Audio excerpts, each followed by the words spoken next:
So right now I'm just in grade 11 at a regular public school. It's not specialized or anything. We just do math and history and regular courses.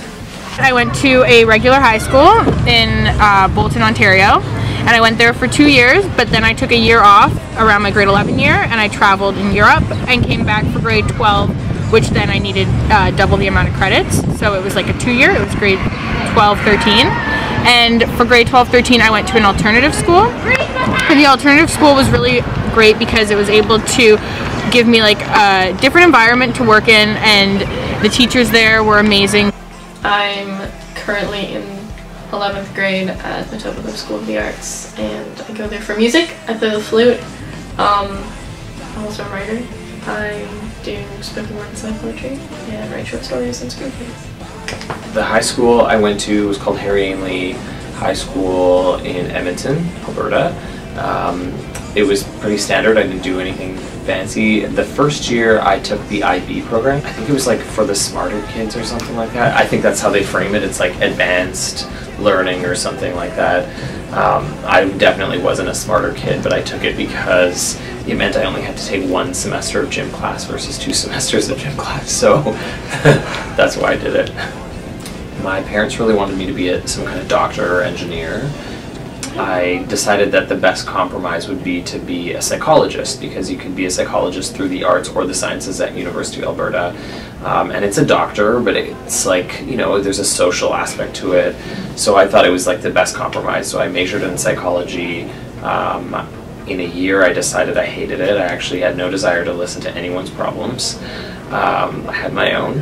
I was trying to figure out what to do because I'd taken all these sociology courses, all these religious studies courses, all these psychology courses, and all these English courses, and I didn't want all of them to go to waste, so I ended up majoring in English because English was the only department that would allow all of those courses as options instead of them going to waste. So that's what I did.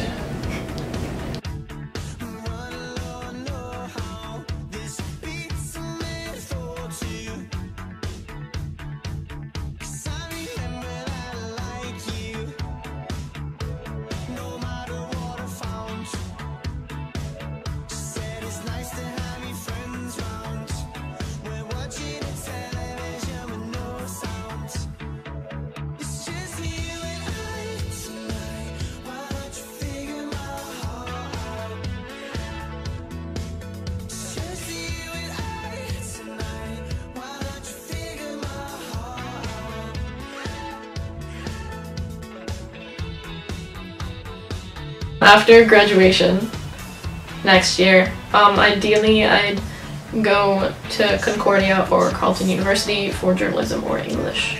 I've definitely thought about taking a gap year, but ideally I'd like to go, but the thing is I also need to be financially stable, so I think I might actually have to take a gap year. I think I want to take a year off just because I can't really see myself going straight into school. Also, I'm not really decided fully on what I want to do in my future as far as like career-wise and stuff. So I think that the best option is to take time to figure your life out a little bit and figure yourself out before you like throw yourself into debt and more school.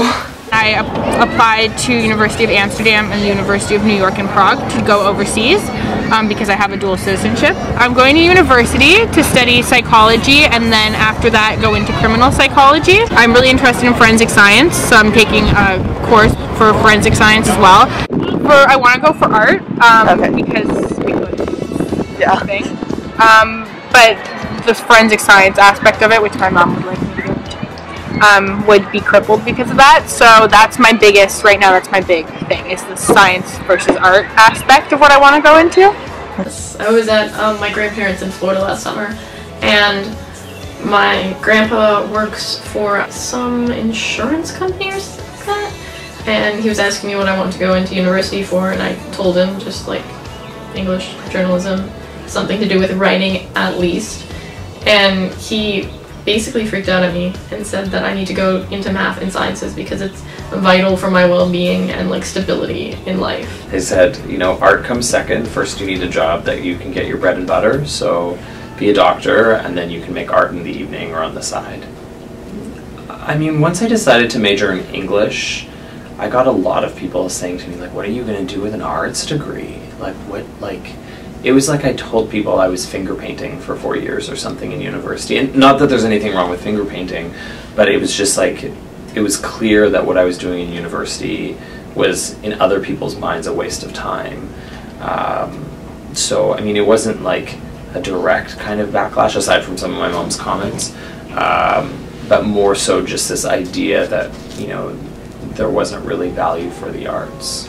As my degree progressed, my mom would just say things like, you know, every day one of our dreams goes down the toilet. The reality is that money is important, right? Like, I mean, I'm an artist, but I have a day job, and I've had a day job every year since I graduated university. So, and that's partly because being an artist is expensive, making art is expensive, touring is expensive.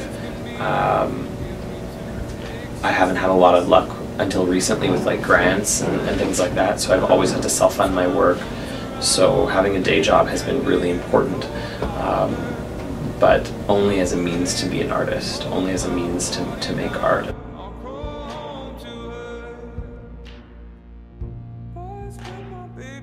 I think that the pressures to go into science start pretty early. I mean, we always had art class when we were younger and music and whatnot, but it wasn't pushed on us as much as our math classes or science classes, which we had every day, as opposed to art, which was maybe every other day or every 3 days. And then getting into high school, art and music and drama aren't a mandatory course anymore, whereas math's mandatory up until grade 11. And at my school in particular, there's really not many options for arts and music and everything like that, so there's maybe one course you can take throughout the whole year, along with 7 other typical science, math, history-based courses. So I really think that it's obvious from a young age what you should be going into according to the school system, which is science and math, and what is kind of a hobby or an extracurricular, which is art and music and drama. I think there's more pressure to go into sciences over arts because traditionally the sciences have been where the money is and where the so-called success is. I think now there's more career in arts than there ever has been. It just doesn't make sense to only look at science as something that will get you far in life, because that's not the case anymore, and unfortunately that's still the mindset that everyone's stuck in. Of course we want to go into the arts because we see that that's what's celebrated, but all of our educators and our elders and our authority figures don't see that. People who were alive and working and finishing their high schools some 30-40 years ago, who weren't ever facing the amount of people that we have right now and the lack of jobs and the price of education, that they're all stressing for us, like, you need to decide now, like, what are you going to do? You have to decide, you have to go to university, you have to get you have to go into something that's going to pay you well. They don't understand that the world is changing. The world is changing, the future is unheard of, and we are the future. The young people are the future. And so I think that there's this huge, massive pressure for you to know where you're going to be in some 5 or 10 years because everyone else knew. But we don't even know realistically where the world is going to be. Who knows if we're even going to need a certain type of doctor in a couple years? What if we find a cure for something that we have a specialist for right now? Jobs are changing, people are changing, and I think that it's so okay for us to not know exactly where we're going to be in 5 years, and for us to have the chance to feel it out in our education. If you really want to commit to something, you should only commit to that and not try to please other people in between. It's just not good in the long run for anyone, especially you. You know, I've been an artist for 12 years, and, you know, I've made records and I've written books and things, and there's still a part of me that thinks my parents would be happier if I was a doctor, or if I was a scientist, or if I was something more reputable, right? So, I mean, the honest answer is I don't know that I ever have gotten over it. I think that there's a part of me that will always want to please my parents, but despite that, the thing that always wins out is my desire to make art. So, you know, even if I do feel that way, nothing is stronger than my desire to be who I am and make art. You know, I'm not saying this to scare you, but you don't even realize the ways that the decisions you're making at 17 and 18 do impact the rest of your life. Like, I made certain decisions when I was in university. Like, I hated every day I was in university, and in the last couple of years I remember saying, I'm going to do everything possible so that I could never come back here. And so I barely passed my undergrad, and now I'm finally looking at doing my master's, and it's like, yep, all those failed classes are now coming to bite me, you know, in the bleep.